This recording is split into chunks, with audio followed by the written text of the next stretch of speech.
আসসালামু আলাইকুম। শিক্ষক নিয়োগের দাবিতে ৬৫ কিলোমিটার হেঁটে ছাত্রীদের প্রতিবাদ। বিস্তারিত জানতে সম্পূর্ণ ভিডিওটি মনোযোগ সহকারে দেখুন, কেননা এটি একটি গুরুত্বপূর্ণ নিউজ হতে যাচ্ছে। তার আগে অবশ্যই আমাদের চ্যানেলটি সাবস্ক্রাইব করে পাশে থাকা বেল বাটনটি অন করে রাখবেন পরবর্তী ভিডিওর জন্য। জানা গেছে জেলার নিয়াঙ্গ গ্রাম থেকে গত রোববার বিদ্যালয়ের পোশাক পরে ছাত্রীদের পদযাত্রা শুরু হয়। ব্যানার হাতে ও মুখে স্লোগান নিয়ে তারা হাঁটতে থাকে জেলা শহর লেমির দিকে।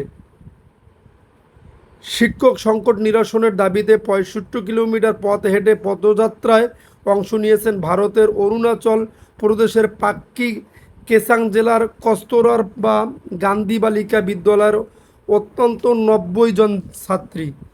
ভূগোল ও রাষ্ট্রবিজ্ঞান বিষয়ের শিক্ষক না থাকায় শিক্ষা জীবনে তৈরি হওয়া সংকটের প্রতিবাদ জানাতেই তারা এই ব্যতিক্রমী আন্দোলনে নেমেছিল। জানা গেছে জেলার নিয়াঙ্গ গ্রাম থেকে গত রোববার বিদ্যালয়ের পোশাক পরে ছাত্রীদের পদযাত্রা শুরু হয়। ব্যানার হাতে ও মুখে স্লোগান নিয়ে তারা হাঁটতে থাকে জেলা শহর লেমির দিকে। কেউ কেউ হাতে তুলে নেয় প্ল্যাকার্ড, যেখানে লেখা ছিল, শিক্ষকবিহীন বিদ্যালয় শুধু একটি ভবন শিক্ষা নয়। দিন পেরিয়ে রাত হলেও ছাত্রীরা থেমে যায়নি। অবশেষে সোমবার সকালে তারা জেলা শহরে পৌঁছে সরব হয় আরও এক দফা প্রতিবাদে। শেষ পর্যন্ত তাদের দাবির প্রতি সাড়া দেয় শিক্ষা অধিদপ্তর। জেলার জ্যেষ্ঠ শিক্ষা কর্মকর্তা জানিয়েছেন, দ্রুতই বিদ্যালয়টিতে ভূগোল ও রাষ্ট্রবিজ্ঞানের শিক্ষক নিয়োগ দেওয়া হবে।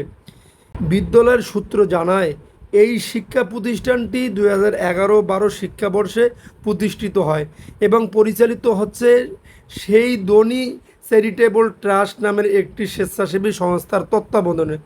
এর মূল উদ্দেশ্য ছিল পিছিয়ে পড়া অঞ্চল ও সম্প্রদায়ের মেয়েদের শিক্ষার সুযোগ করে দেওয়া।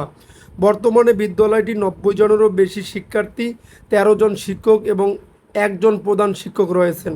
প্রধান শিক্ষক জানিয়েছেন, যদিও ভূগোল ও রাষ্ট্রবিজ্ঞানের শিক্ষক সংকট রয়েছে, তবুও অন্যান্য বিষয়ের জন্য প্রয়োজনীয় সংখ্যক শিক্ষক রয়েছেন এবং অর্ধবার্ষিক পরীক্ষার আগেই পাঠ্যসূচির কাজ শেষ করা হয়েছে। ছাত্রীদের এই পদক্ষেপ সামাজিক যোগাযোগ মাধ্যমে ও স্থানীয় পর্যায়ে প্রশংসা কুড়িয়েছে।